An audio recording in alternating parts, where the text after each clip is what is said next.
what you gon' be? And do you believe we can do anything? And what you gon' do for it? How you gon' move for it? What you gon' be? Welcome back to Off-Road Touring. So in this video here, we're going to be talking about our recent 7-day trip to Moreton Island. We're going to do similar to what we did after Fraser, and it's sort of just tips and tricks from our personal experience going there. We hope you guys find this helpful, and if you do like it, let us know and we'll keep doing them. First things first is getting to Moreton. So you can get to Moreton Island via the MyCat barge, which you jump on at the Port of Brisbane. It drops you just north of the Tangalooma Wrecks. It's about a 90-minute boat ride, and there are a cafe sort of shops on the barge as well. You should air down your tyres before hitting the island as you go straight onto soft sand. I usually go to 18 psi for majority of beach driving. There is also air hoses on the barge, free to use. I believe they're at each corner of the barge, so super handy for when you're coming back and need to air up your tyres. Before driving on the island, you'll need to obtain a vehicle permit, which is obtained through Mulguppen Camping. I believe that's how it's pronounced. When you go onto the standing QLD Parks and Forests, it will direct you to Mulguppen Camping. Now that we're on the island, let's talk about staying on Moreton. So Moreton Island camping is all booked through Mulguppen Camping. The Mulguppen Camping website has a lot of information. It shows everything from location, access, number of sites, types of facilities, fire regulations, generator use, and even mobile phone coverage. So it's a great website, and also has a map of each campsite and where it's located, so definitely check that out. So now we'll talk about types of campsites. So there are many different types of campsites on Moreton Island. So when we camped on the Eastern Beach, it wasn't the best. If you've been to Fraser, it's similar to their Eastern beaches. They have some sites behind sand dunes and stuff like that. However, in the northeast, there aren't many campsites close to the beach. They're sort of all tucked away in the bush, which is better if you prefer that sort of thing. So there are some campsites at the North Point, however they're very limited and they seem to book out pretty quick. It might be good to note that we went during summer but not during school holidays, so it wasn't as busy as it would normally be. So definitely book in quick if you want those kind of campsites. There's also campsites at Ben Ewa with designated sites with facilities. However, there's only 12 sites and they book out pretty quickly as well. The Rex camping is also good. However, it's tent sites only. So if you have a caravan or a setup like ours, you can't really pull in there properly. It's only tents. There are toilets there and it's right next to the Rex. So it'd be good if you like that sort of thing. So if you want to camp more south than Tangalooma Point, you can access it during four-wheel drive, but at high tide you might not be able to. You can easily access it at all times by boat, however. Our probably favourite spots that we camped on the island would be the Northwest Beach camping. They were so beautiful. You're right on the water, but somewhere slightly tucked away where you had a little bit of bush, but also on the waterfront. That's also the calm side, and on the last night that's where we saw dolphins, as the dolphins generally go to Tangalooma because I know they get fed a bit there, so you're more likely to see them if you camp there, that's for sure. Let's talk about things to do on Moreton Island. So first things is Tangalooma Wrecks, probably the biggest one. A few things to note here is it's probably one of the best attractions on the island. There's so many wrecks you can swim around, you can paddle board, kayak, all that sort of stuff. And you can park your vehicle up on the beach, or if you're wanting to just go over for the day, you can walk on the barge, and then it's very close to where the barge gets off. So such an awesome place. However, there can be very, very strong currents that pull through. On the second time we went on our Moreton trip, there was a very strong current and we could barely swim across. The next thing is North Point. So it has a small lighthouse, many walking tracks all around that area, and there's rocks you can walk around near the water or the beach. So it's pretty cool, definitely worth a visit if you haven't done it. Also up near North Point, there's champagne pools. Now the champagne pools there were absolutely beautiful. It's not quite as large of an area as it is on Fraser, but the water's definitely deeper, and even in low tide the champagne effect is beautiful. You just got to be careful because over the rocks there's barnacles and stuff like that. I actually cut my foot on one, so definitely be cautious if you can.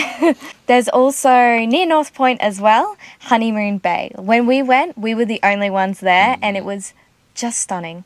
There are waves there. It's not super calm, but it's just like a small little pocket of a beach, and they have a cool little cave there to check out, and the water there was just stunning. beautiful and blue, just the perfect temperature. It was just Amazing. lovely. And right after that is Cape Morton Lighthouse. So this is the main lighthouse on Morton. It is definitely worth the walk up. It's not far of a walk, and on the way there's like an information sort of centre. We went and checked out and read a lot of the history and all that sort of stuff on the island, so definitely check that out. And then the walk up to the lighthouse is actually pretty nice, and you're on this like sort of cliff edge looking over just this whole view. It's amazing sight to see, and the lighthouse is definitely bigger in person, that's for sure. Oh, yeah. So definitely worth a visit for that one. Further south we have Blue Lagoon. So Blue Lagoon, it's easy to access with a full Yeah. drive. There's a good car park there, and on the walk to Blue Lagoon, it's probably like 500 meter walk or so. It's not too far. No, not too far. Yeah, but the only problem is there is only a small little section where you can put stuff, so it can probably get crowded. But when we were there, Yeah. we were like the only people there, and it's this big open lagoon, so definitely very nice to swim in that one. Not as blue as the name would suggest, though. This is true.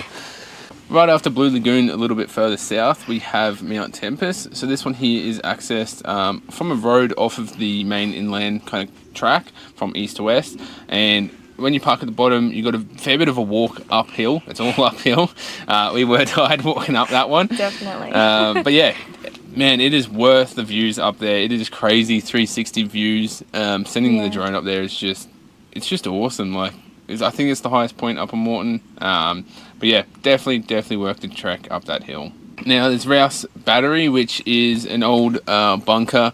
So an old war bunker. It is further south on the east beach. There is like a big track, Rouse Battery walking track. However, the bunker is actually at the beach kind of entry. It's not that far of a walk in Yeah. to the bunker, maybe a couple hundred meters, if that, from the car park. And definitely worth a little walk in there. There's not as much in the bunker. It's more just Yeah. like the square sort of room. So another memorable thing on the island would definitely have to be the Gutter Bar. Now, we went there for lunch on one day, and words can't good. describe. It So was good. really good. The price was Yep. really good too, considering it's on an island. Normally everything's raised up super high, but It's pretty standard, yeah, I think. Yeah. I got calamari and you got fish and chips. Whiting, yeah. Yeah, So good. but oh my god, it was amazing. Definitely the best fish and chips I've ever had, that's for Yeah, worth the trip. sure. Yeah. On the island, we also went to the desert. So that's pretty much just a massive area full of big sand hills that you can sort of sandboard down, which can be fun. Good to get rid of lots of energy if you've got it. Or you have kids you're trying to tire out. But yeah, no, that was definitely fun. Not as good, though, as the big sand hills. Now, the big sand hills that you can only access when the tide's coming out. We went there probably just after high tide, maybe an hour or two after high tide, and our car could only just fit in along the bank there. Any earlier, we wouldn't have been able to get through. So you definitely have to do that one in low tide. Otherwise, you probably can access it by boat. That's a very steep hill, much steeper than the desert. You can also sandboard down that one. We didn't sandboard down that one that day, but we did make the trek up it, which is very, very high. But the view is definitely worth it. So check it out if you have the time. Now we have Bulwar Rex. So this one here, I didn't actually know was a thing until we started driving on the island, kind of stumbled across it. But it's not much of a Rex. It's all like sunken into the ground and whatnot. But you can pull your car up right next to it and get some photos and that sort of stuff and walk around and sort of swim around it if you wanted to. So, and then we have Five Hills Lookout. So you pretty much park on the road and then you walk straight up this hill, just a linear incline hill. And then when you get to the top, there is it's an alright view. It's not bad. Definitely worth the walk, like a lot of the other things, but Not as good as Mount Tempest. no way. Other than that, there is Reader's Point, which is actually where we found the lagoon sort of at the bottom of the island on the southern end. Yeah, That's my actually favourite spot. yeah, found out afterwards it's actually called Reader's Point down there. So that was really amazing, pulling up there for the day. Yeah. It's pretty much just us as well, so Yeah. it must not be a well-known spot, but It was great. So next is towns, fuels and supplies. So Bulwa is a 20-minute drive north from the barge. There is the Castaways Cafe and store there. It has all the essentials like bread, milk and that sort of stuff. It's a good little store, and it is the only place you can get fuel, as there are no servers on the island, and it comes in jerry cans there. Next is Kringle. I believe that's how it's pronounced. Has the world famous Gutta Bar. So bloody good again. I can't get over how good they were. It also has a well-known family-run oyster farm down there as well. Then there's Tangalooma Resort. However, it doesn't accept day visitors, unfortunately. Yeah. Just guests staying at the resort. But there are a few restaurants, cafes, and a general store there as well. So the next thing we'll be talking about is what we recommend that you bring on the island. So of course we recommend a full tank of fuel and any spare fuel if you're wanting to stay there for longer a week, or if you're planning on doing lots of trips around the island, you might chew through it a bit quicker. Any water devices, so like paddle boards, kayaks, definitely snorkel gear if you're not doing the pre-booked stuff. For the wrecks, of course, you get to see all the cool fishies there.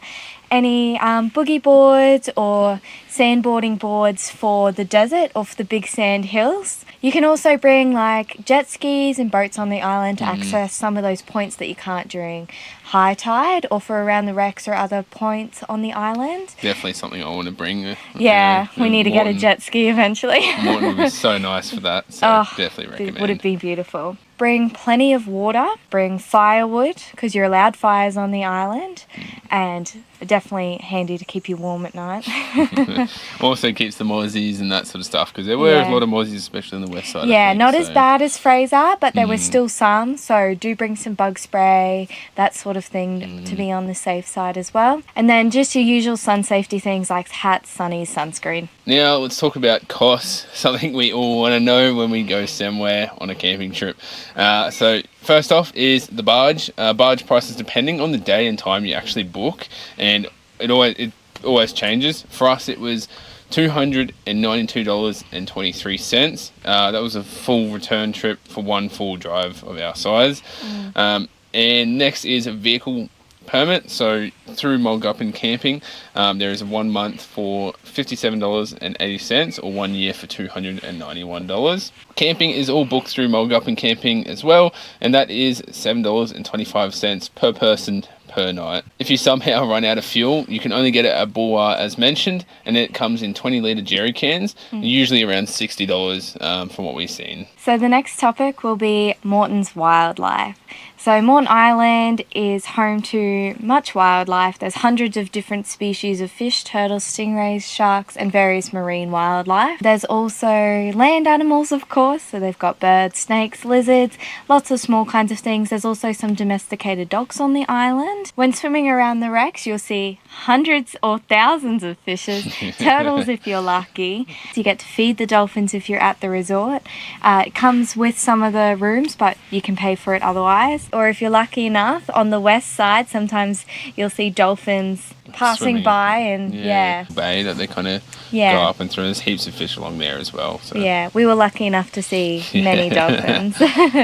You see turtles, we saw a shark and saw plenty of stingrays.